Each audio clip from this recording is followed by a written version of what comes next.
நான் வந்து தொடர்ந்து ஒரு 4, 5 பிரதமர்களுக்கு மொழிபெயர்த்திருக்கிறேன். ம்.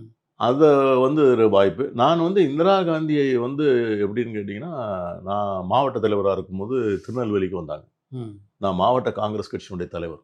அவங்க வந்து அப்போ பிரதமர்.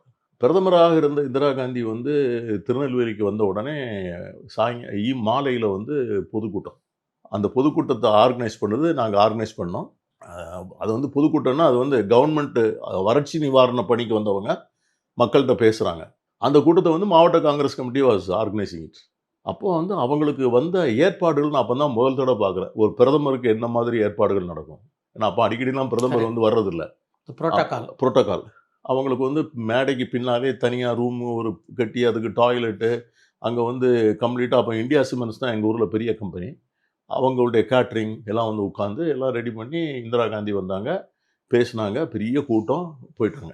That was when she was the prime minister. அதுக்கு அடுத்த விசிட் எங்க ஊருக்கு வராங்க. அப்போ வந்து she has lost the election. அது எப்போ அப்படின்னு கேட்டீங்கன்னா, மதுரையில வந்து அந்த அடிச்சு வழிமறிச்சு அடிச்சாங்கல்ல. அந்த பெரிய காயம்லாம் பட்டாங்க. கரெக்ட். நெடுமாறனுக்கெல்லாம் வந்து நெடுமாறன். அடி வாங்குனா, அந்த ஆமா. அந்த முடிச்சுட்டு நேரா மதுரையிலேருந்து திருநெல்வேலிக்கு வராங்க. நான் வந்து திருநெல்வேலியில வந்து பொதுக்கூட்டம் ஏற்பாடு பண்ணியிருக்கேன். அது வந்து இந்த வாகையடி முக்குன்னு சொல்லுவாங்க. நெல்லையப்பர் கோவிலுக்கு எதிர்த்தாப்புல ம். 3 ரோடு சந்திக்கிற இடம். அந்த இடத்துல தான் மீட்டிங் ஏற்பாடு பண்ணியிருக்கேன். கூட்டம்னா அப்படி கூட்டம். திருநெல்வேலிக்குள்ள வரக்கூடிய எந்த ரோட்லயுமே டிராஃபிக் வர முடியாத அளவுக்கு ஜனங்கள். இந்திரா காந்தி வராங்கன்னு சொல்லிட்டு. நான் எல்லாம் ஏற்பாடு பண்ணிட்டேன். அம்மா மேடைக்கு வந்துட்டாங்க. மேடைக்கு வந்த உடனே தலையணை வச்சு தான் கூட்டு வராங்க. இந்த பக்கமும் அந்த பக்கமும் கரெக்ட். தலையணை. ஏன்னா கல்லுக்குள்ள எரிஞ்சிடக்கூடாதுன்னு சொல்லிட்டு போலீஸ் பந்தோபஸ்து கிடையாது. கூட்டு வராங்க. மேலே ஏறி உட்கார்ந்தாங்க. உட்கார்ந்த உடனே தலைவர் மூப்பனார பார்த்து, "Moopanar can you get me cup of காஃபின்னு" கேட்டாங்க. என்ன பார்த்தார் தலைவர். நான் காஃபி வாங்கி வைக்கல, ஒண்ணும் வைக்கல. எனக்கு வந்து இந்த மீட்டிங் ஆர்கனைஸ் கரெக்ட். பண்றதுல நான் இருந்தனே ஒழிய, இதுல கவனம் ஒரு செலுத்தல. ஃப்ளாஸ்க்ல காஃபி வாங்கி வைக்கணும்னு எனக்கு தோணவும் இல்ல, எனக்கு சொல்லவும் இல்ல. உடனே இறங்கி ஓடுறேன்.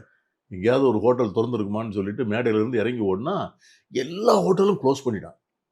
ஏன்னா கூட்டம் தாங்க முடியல. கடைசியில பார்த்தீங்கன்னா, அந்த ஒரு தள்ளு வண்டி தள்ளுவான்ல, அவன் வந்து ஒரு ஈயப்பானை வச்சு காஃபி வச்சிருப்பான். அதுல ஒரு கண்ணாடி கிளாஸ். அந்த கிளாஸ் வந்து எப்படி இருக்கும்னா, அதே கருப்பா தான் இருக்கும். அந்த கிளாஸ்ல வந்து காஃபி வாங்கிட்டு வந்தேன். அந்த அம்மா அத குடிச்சாங்க. ஓ! அது எனக்கு மறக்கவே முடியாது. இது வந்து இந்திரா காந்தியினுடைய அந்த 2 எக்ஸ்ட்ரீம். அதாவது பிரைம் மினிஸ்டரா வந்ததையும் புரியுது. பார்த்தேன். அது பிறகு இதுவும் பார்த்தேன். அவங்களுக்கு வந்து மொழிபெயர்த்திருக்கிறேன்.